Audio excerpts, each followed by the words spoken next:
بسم اللہ الرحمن الرحیم۔ السلام علیکم۔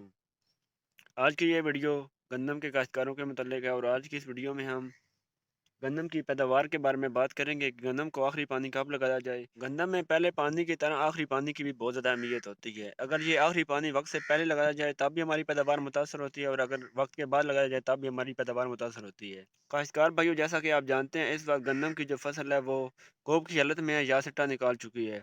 ہماری جو فصل ہے وہ تقریباً 50% جو ہے سٹا نکال چکی ہے۔ جو گندم سٹا نکال چکی ہے اس میں آپ دیکھیں گے تو سٹے کے اوپر آپ کو وائٹ کلر کا بو نظر آئے گا۔